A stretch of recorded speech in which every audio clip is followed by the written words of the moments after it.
Bienvenidos a una nueva edición de Siete Puentes. Un programa realizado por UNDAP TV y estudiantes de periodismo de la Universidad Nacional de Avellaneda. Comenzamos con nuestra sección Noticias con el Celu. En el Salón Bicentenario de la UNDAP se realizó un foro sobre la actualidad de la AFA y la posibilidad de convertir los clubes en sociedades anónimas.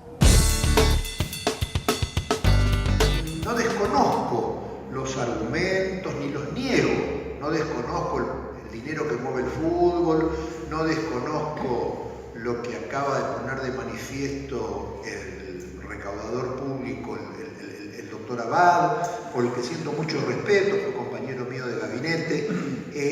No discuto la importancia de la televisión, no discuto los cambios de la sociedad, no discuto los medios digitales, nada de eso discuto, ni me molesta. Lo que no me gusta es que se discuta mintiendo. Y a mí me parece que la discusión otra vez más se vuelve a dar en términos mentirosos. ¿Cómo hace para pagar sueldos, para competir? Porque compiten en campeonatos de primera o de reserva, pero se compite. Y aparece el magnate de turno, el mecenas de turno, imponiendo condiciones, porque si pongo el dinero, como todo aquel que pone dinero dice impongo condiciones. Yo pienso que el porcentaje mayoritario de la gente que se acerca a los clubes se acerca por una idea social, por una construcción de un barrio, de una sociedad, de una idea de fútbol, y no para quedarse con el dinero en el bolsillo propio. Los hay, por supuesto que los hay, claro que los hay. El primer eje de discusión es que en las sociedades anónimas deportivas hay una especie de Eldorado, una especie de cornucopia, que por el solo hecho de cambiar la forma jurídica de una institución, esta institución va a dejar de tener los problemas económicos que tiene, va a pasar a ser próspera y, como va a ser próspera, va a tener acceso a un plantel, instalaciones, actividades que hoy, por los problemas derivados de la unicidad de la forma jurídica, que son las asociaciones civiles, no tiene acceso. Bueno, eso es mentira. Las sociedades anónimas en los clubes de fútbol no son nuevas, tienen historia, inclusive aún hoy tienen mucha presencia en muchísimos países. Es más, el fútbol argentino es uno de los pocos que tiene un rechazo importante y masivo a esa figura. Así que si llegaran a aterrizar, la verdad es como que no hay derecho a la sorpresa. Bien, y presentamos ahora nuestra sección Protagonistas a cargo de nuestro compañero Gabriel Brito. Bienvenidos a una edición de Protagonistas. Hoy nos acompaña Emanuel, un integrante de la Comisión de Discapacidad de acá de nuestra universidad. Y bueno, te damos la bienvenida, gracias por estar acá.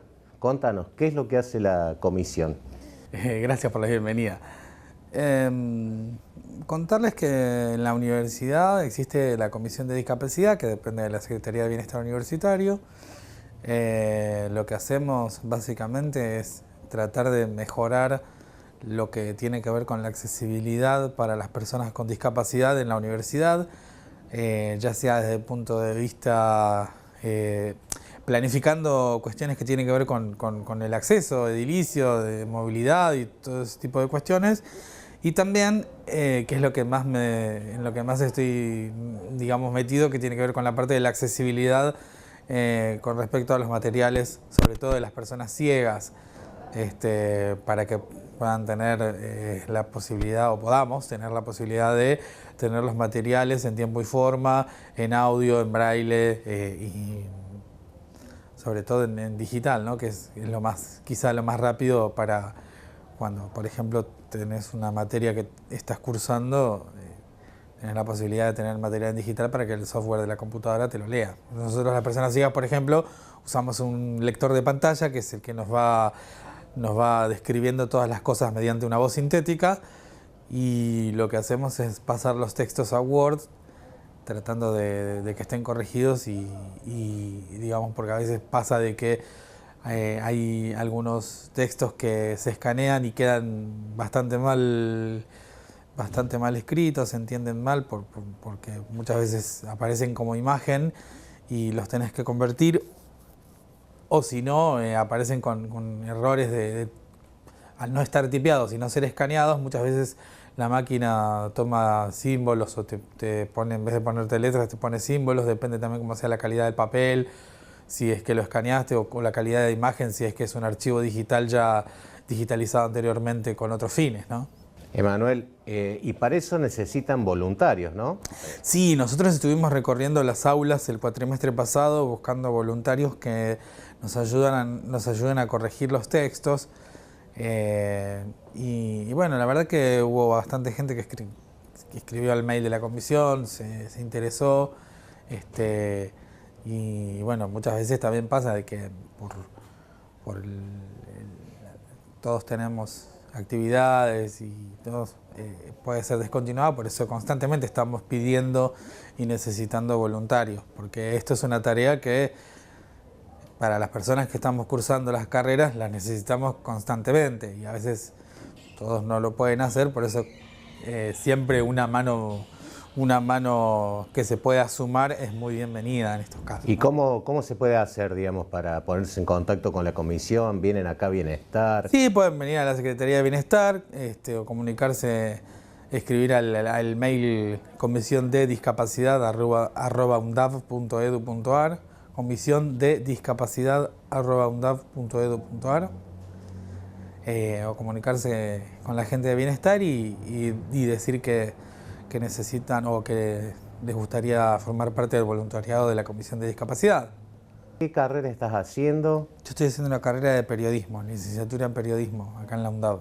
Y en cuanto a la ayuda que brinda la comisión, si alguien tiene una discapacidad, se acerca, como dijimos, a la Secretaría de Bienestar y ustedes pueden gestionar el certificado, ayudarlos. Sí, totalmente. En ese sentido no hay ningún problema, se le puede brindar información de cómo hacerlo. Gestionarlo, básicamente lo que se puede hacer es brindar la información, porque depende de cada municipio, entonces tenés que ver dónde vive la persona para que en ese lugar se le pueda hacer el certificado. No es como antes que se hacían todos los certificados nacionales en Ramsay, por ejemplo, que ahí hubiese sido un poco más fácil el tema de las gestiones. Pero ahora, por ejemplo, al ser en cada municipio tiene regulado cómo y dónde debe ir a buscar el formulario y todo. Lo que sí se puede hacer es buscar y ofrecerle a la gente la información para que la gente pueda tenerla, de cómo conseguirlo y cómo hacerlo. Bárbaro. Bueno, te agradecemos mucho la visita. Tienen las puertas abiertas aquí cuando tengan algo para difundir. Bueno, bárbaro. Les pedimos a nuestros televidentes que sigan viendo Siete Puentes. Hacemos una breve pausa. Enseguida volvemos con el bloque dedicado a la investigación en la UNDAB. El lunes 26 de septiembre, durante el desarrollo de la 46ª sesión ordinaria del Consejo Superior de la Universidad Nacional de Avellaneda, el Pleno del Cuerpo declaró por unanimidad la emergencia presupuestaria y financiera de esta Casa de Altos Estudios, dado que los recursos económicos existentes a la fecha resultan insuficientes para el sostenimiento de sus funciones esenciales hasta fin de año. Los consejeros superiores de los distintos claustros, docente, no docente y estudiantil, coincidieron en tomar esta determinación con el fin de preservar los puestos de trabajo y salvaguardar la educación pública y gratuita de acuerdo a lo estipulado en la Ley de Educación Superior, que garantiza el pleno ejercicio del derecho a la educación superior de todos los argentinos. Dirección de Medios, Universidad Nacional de Avellaneda.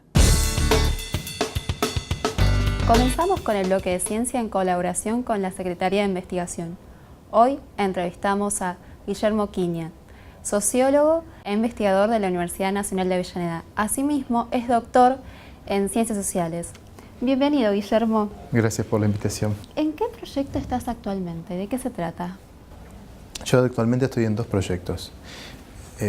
Tenemos un equipo en el marco de un proyecto UNDABCIT, que es un proyecto que se inició en febrero del 2015, duran 2 años, así que es un UNDABCIT unidepartamental, eso significa que está asentado en un departamento, ¿sí? Es el Departamento de Cultura y Arte, y en ese marco de ese proyecto investigamos la producción de música independiente en el distrito de Avellaneda. ¿sí? Ese es el primer proyecto. Y en el 2014 yo me presenté a otro proyecto, que es un proyecto que financia la Agencia Nacional de Promoción Científica, ANPCIT, Agencia Nacional de Promoción de Ciencia y Tecnología, si no me equivoco. Es un proyecto PICT. Ese proyecto tiene también una duración de 2 años, pero empezó en septiembre del año pasado, 2015, con duración hasta septiembre de 2017. En ese proyecto, por ahora estoy yo solo, es un proyecto para investigadores jóvenes, y en ese proyecto yo me aboco a estudiar la producción de música independiente desde la perspectiva de lo que se considera como el trabajo creativo. Es una noción en discusión en los últimos tiempos, que va, digamos, tomando cosas del otro proyecto. Son proyectos que dialogan bastante uno con el otro, pero este tiene más el foco en la cuestión de las condiciones de trabajo, en las posibilidades de trabajo, en los modos en los que se desenvuelve ese trabajo de los músicos en particular. ¿Sí? El otro es un proyecto más general sobre los distintos actores que intervienen en la música independiente de Avellaneda. Estoy hablando del UNDAPCIT. ¿Sí? Es un proyecto más genérico, en todo caso, sobre la producción musical en Avellaneda, y el PICT es un proyecto que va más sobre la cuestión del trabajo de los músicos. ¿Y cuáles son los desafíos que actualmente los proyectos independientes musicales tienen en este momento? Hay varios, depende, según desde la óptica que vos los mires, podés pensar en distintas cuestiones. Y desde mi opinión, una de las mayores problemáticas que manifiesta la música independiente es cómo una industria cultural o creativa, bueno, esto es una cuestión en discusión, ¿sí? Pero cómo una industria cultural como la música, en un marco en el cual la cultura es cada vez más vista como un recurso para la inclusión, para el desarrollo económico, para la generación de puestos de trabajo, etcétera, y menos como un derecho, ¿sí? Es decir, se piensa, la cultura no quiere decir que no sea un derecho, sino que en los últimos años las políticas públicas de los distintos países a nivel global empezaron a prestar más atención en la cultura como un recurso. Eso significa pensar en las producciones culturales como una posibilidad para generar desarrollo económico, inclusión social, participación ciudadana, etcétera, más que como un derecho a disfrutar de la diversidad cultural, ¿sí? A gozar de la diversidad cultural o conocer. No quiere decir que sea una cosa y no la otra, pero son intereses que entran en cierto sentido en colisión. Y en este marco me pregunto por las posibilidades que tienen los pequeños emprendimientos de música de desenvolverse en ese marco, que significa un marco en el cual las producciones culturales cada vez más, al ser vistas como recurso, se espera que generen recursos y que se autosustenten. Y muchas veces las pequeñas producciones culturales, en este caso el de la música, encuentran serias dificultades para hacer esa autosustentación, para alcanzar la capacidad de producir sus propios recursos, porque son muchas veces producciones que no tienen una escala masiva, no interesan al gran público, o no esperan tampoco masividad ni alcanzar un carácter comercial. Con lo cual, eso es un poco la tensión que a mí me interesa estudiar, ¿sí? Por un lado. Por otro lado, en lo que hace específicamente a las condiciones de trabajo, me parece que uno de los desafíos es, tomando la importancia que empiezan a tener las producciones culturales para generar recursos en términos económicos, puntualmente, pero también recursos como generadores de puestos de trabajo, una de las cuestiones que me parecen más importantes y que en cierto sentido empezaron a generar cambios en los últimos 10 años, sobre todo en cuanto a la conciencia que los músicos tienen de eso, es la calidad de ese trabajo. En qué condiciones se dan, qué posibilidades tiene un músico de vivir de su trabajo, ¿sí? No que tenga que hacer, qué sé yo, dar clases, hacer lo que esté haciendo, no necesariamente vinculado con música, y después tocar, porque bueno, una de las cuestiones que más se han discutido en los últimos tiempos es que los músicos tienen que pagar para tocar. Eso significa que ellos tienen que convertirse en empresarios, ¿sí? Es decir, alquilar una sala, aunque la sala tiene su dueño y su gestor, pero tienen que alquilar la sala por si no va gente, ellos tienen que poner a su bolsillo un dinero mínimo, ¿sí? Es decir, se los vuelve una suerte de empresarios, no se los reconoce como trabajadores. Eso implica que muchas veces no salen a defender las condiciones en las que se desenvuelve su trabajo. El año pasado, por ejemplo, en Rosario murió un músico electrocutado porque el escenario no estaba en condiciones técnicas de ser montado como escenario, ¿sí? Y en ese marco me parece que una de las cuestiones centrales de las producciones culturales en general, pero de la música independiente en particular, es de qué modo podemos pensar en una mejoría de esas condiciones para que efectivamente terminen siendo, no sé si un modo de que los músicos se ganen su vida a través de eso, pero por lo menos sí que genere, que dé lugar a puestos de trabajo de calidad en condiciones adecuadas, que los músicos tengan aportes jubilatorios, que tengan obra social, que tengan un seguro de salud, etcétera, porque en las condiciones en las que actualmente se viene desenvolviendo la música independiente es muy difícil alcanzar eso. ¿Cuál es el impacto que tiene la tecnología en estos emprendimientos musicales? Muchísimo. Es muchísimo porque una de las cosas que ha permitido la tecnología digital, concretamente hablando, pero sobre todo la tecnología digital masificada, ¿sí? Porque tecnología digital hay desde hace ya varias décadas. Por ejemplo, en los años 80 uno puede recordar que empezaron a haber simuladores de baterías, etcétera, ¿sí? Pero efectivamente en los últimos, no sé, pensemos en el 95, por no poner una fecha, digamos, pero hacia fines de los 90 empezaron a surgir muchísimos sellos independientes y muchos emprendimientos editoriales, discográficos de los propios músicos, gracias a que las nuevas tecnologías abarataron en gran medida ese proceso. El proceso de música se conforma por, primero, digamos, lo que es la preproducción, el armado de un proyecto, la producción, que es poner en marcha ese proyecto, y la postproducción, que es difundir el material, o terminar de masterizarlo, difundirlo, distribuirlo. Y por un lado, te la contesto en dos pasos. Por un lado, es digamos, fundamental para la supervivencia de la música independiente el gran impacto que tuvieron las nuevas tecnologías digitales. Pero por otro lado, una de las cosas que a nosotros también nos interesa indagar en los dos proyectos es cómo muchas veces hay cierto sentido común acerca de las posibilidades que brindan las nuevas tecnologías, porque efectivamente en estos tres momentos de la música que comentaba, preproducción, producción y postproducción, un poco lo mismo que pasa en el ámbito de audiovisual, etc. Si separamos esos tres grandes momentos y uno se fija en cuáles efectivamente más han incidido las nuevas tecnologías, en el caso de la música independiente, donde más ha incidido es en el momento de la grabación, ¿sí? Porque uno puede grabar con una computadora y procesar con computadora, y en el momento de la difusión, ¿sí? Pero en el momento del ensayo sigue siendo fundamental contar con una sala. Eso es. ¿Por qué digo eso? ¿Por qué me parece que es importante? Porque señala todavía una profunda condición de infraestructura que hay que satisfacer, ¿sí? Lo cual implica un escalón que hay que alcanzar, por lo menos para cierta calidad musical. Y lo mismo pasa en términos de la grabación, porque si bien vos podés grabar con una placa que puede estar en una computadora personal, el hecho de tener un estudio en condiciones o grabar en tu casa hace una diferencia en términos de calidad del sonido y eso afecta las posibilidades que tiene de profesionalizar esa producción musical. Entonces lo mismo en el caso de la difusión, ¿sí? Nosotros, una de las cosas que hicimos en el marco del proyecto UNDAPSIT es hacer una encuesta a músicos, más de 160 músicos de Avellaneda, y nos encontramos con que todavía hay un tercio de esos músicos que no tienen material editado, ¿sí? Aún en el marco de las nuevas tecnologías, que uno esperaría, que es tan barato editar una producción, hacerla distribuir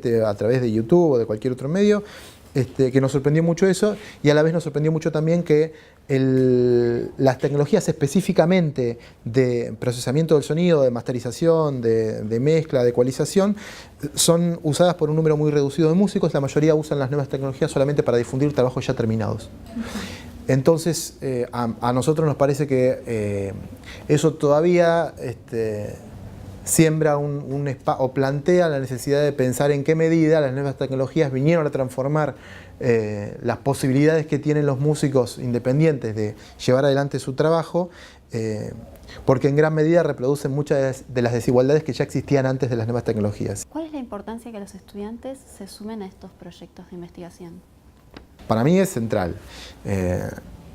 Central en términos en los cuales facilita que los estudiantes tengan una aproximación con el mundo empírico de la gestión cultural. Nosotros estamos en la carrera de gestión cultural, aunque tenemos...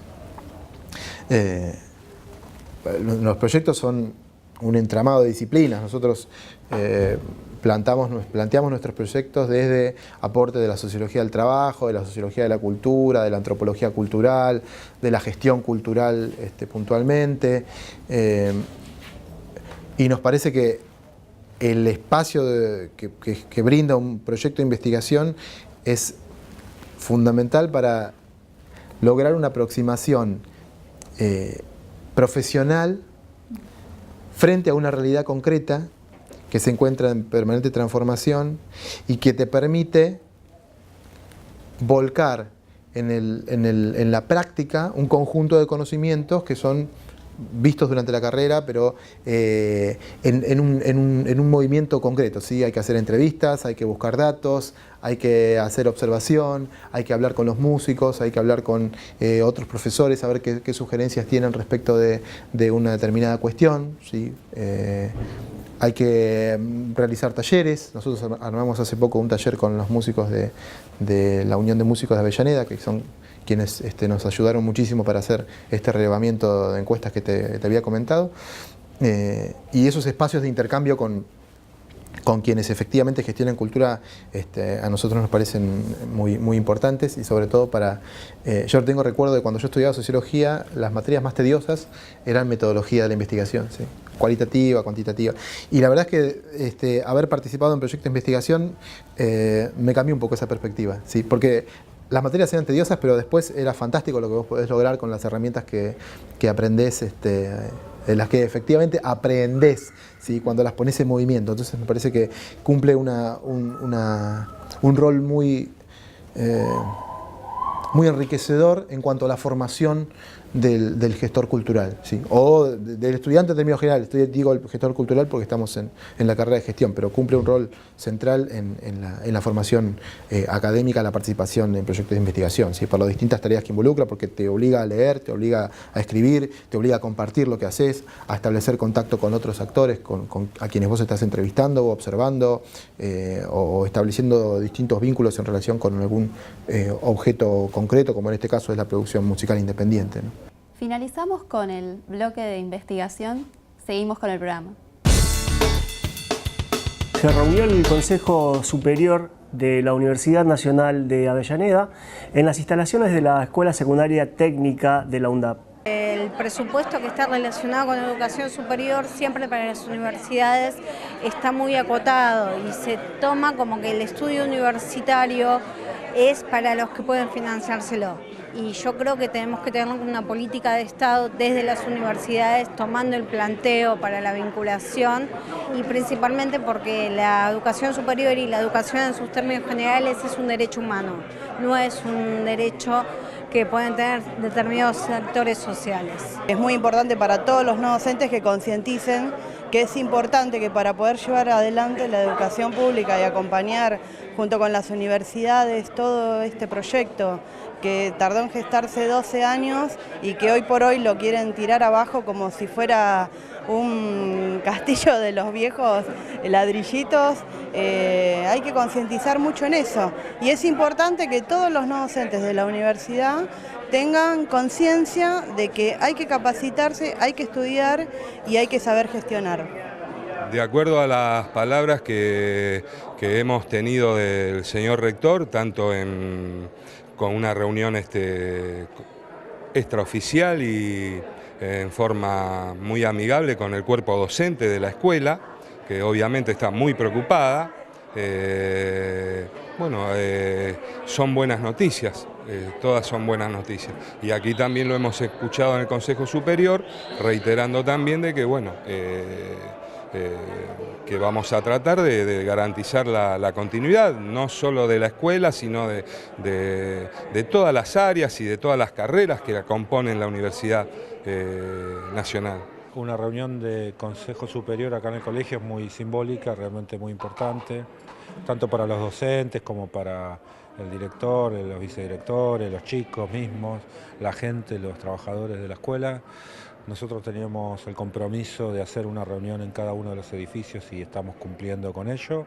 Y después, bueno, la reunión giró en torno a temas más bien cotidianos, algunos acuerdos que hemos firmado en este tiempo, y básicamente se llevó buena parte de la discusión que tiene que ver con el presupuesto, bueno, el presupuesto 2017, la posibilidad de desarrollar algunos trabajos que tenemos pendientes, bueno, un informe que normalmente me lleva nunca menos de 1 hora, así que bueno, nada, comunicar lo que hicimos en este tiempo. Se llevó a cabo en la UNDAP el primer Congreso de Gestión Cultural. En este espacio se debatió sobre la profesionalización y la legislación de la profesión.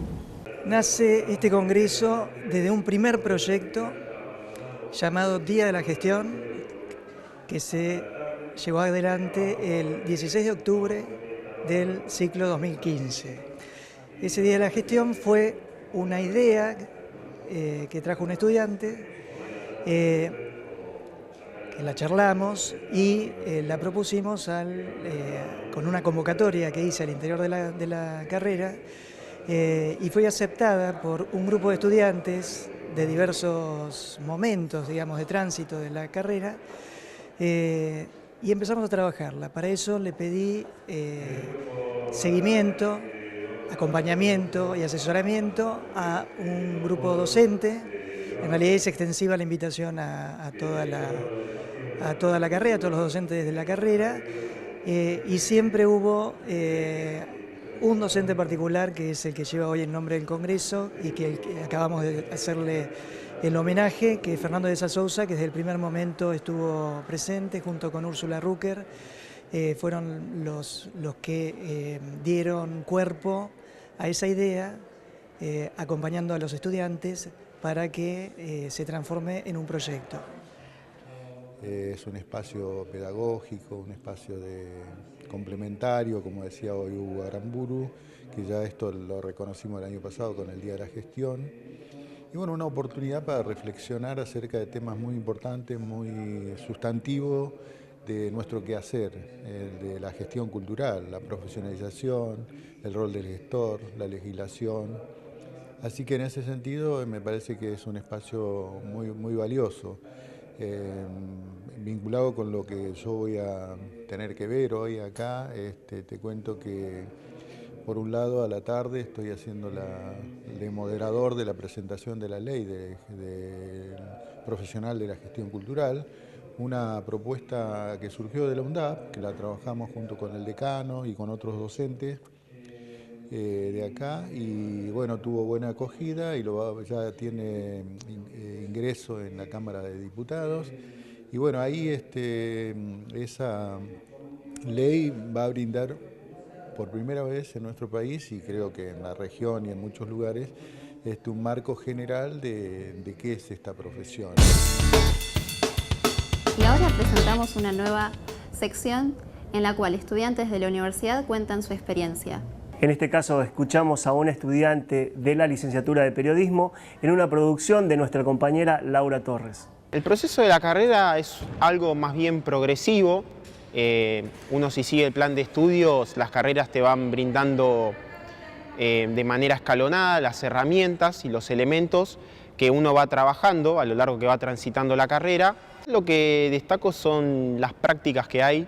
Uno va adquiriendo conocimientos adentro del aula, pero tiene la posibilidad, o se le brinda la posibilidad a los alumnos de justamente llevar a la práctica los conocimientos que va adquiriendo, y de esa manera irse estructurando hasta terminar la carrera. Quienes están mirando este programa, los invito justamente a estudiar en la Universidad Nacional de Avellaneda, que es una enorme posibilidad para profesionalizarse, para adquirir conocimientos y para sumar justamente a lo que es la sociedad en el país, y también justamente para que esta universidad pueda crecer y seguir mejorando a lo largo del tiempo. Y bueno, Marcos, llegamos al fin de este programa. Gracias por acompañarnos y nos vemos también la próxima edición. Recordá que nos podés volver a ver en nuestro canal de YouTube, UNDAP TV. Gracias por estar.